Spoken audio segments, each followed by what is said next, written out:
Hello বন্ধুরা, তো আজকে একটা ছোট্ট একটা ব্লগ নিয়ে তোমাদের সামনে চলে আসলাম।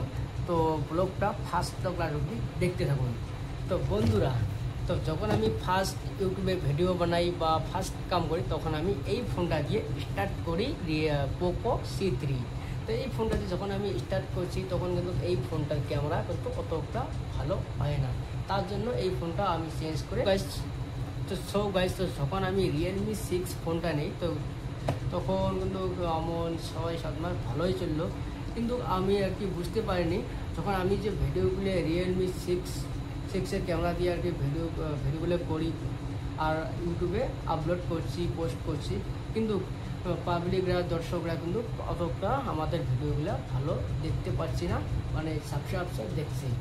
তার জন্য আমি ভেবে নিলাম আমি আরও একটা ফোন নিব বা ক্যামেরার কোয়ালিটি একটু ভালো হয় বা আরও ভালো হয়। তখন আমি নিলাম কি তখন এই যে Redmi 12 5G। তো Redmi 12 5G যখন আমি নেই, তো বেস্ট কিছু ভালোই চললো, তাও আমাদের ভিডিও কোয়ালিটি কিন্তু অতটা ভালো হচ্ছে না। তখন আমি ভেবে নিলাম এবার দুর্গা পূজায় আরও আমি ভালো কোয়ালিটির ভিতরে একটা ফোন নিব। তো ওই আশার স্বপ্নটা আজকে পূরণ হয়েছে। তো আজকে আমি নিয়ে যাচ্ছি Oppo F31 Pro। তো গাইস, তো এই ফোনটা তো আজকে থেকে 4-5 দিন হলো তো বেরোবার।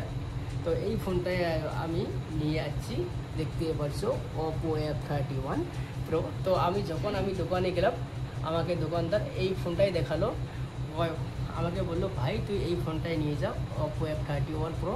এই ফোনটার ক্যামেরা বাগেরা খুব ভালো, তার জন্য আমি এই ফোনটাই নিয়ে আসলাম গাইস। তো আমাদের পূজার মার্কেট এইটুকুই ছিল, দেখতে পাচ্ছ আমি Oppo F31 নিয়েছি, এই যে আমাদের পূজাতে নিয়ে যাচ্ছি, আর আমাদের কাপড় চাপড় সবার হয়ে গেছে।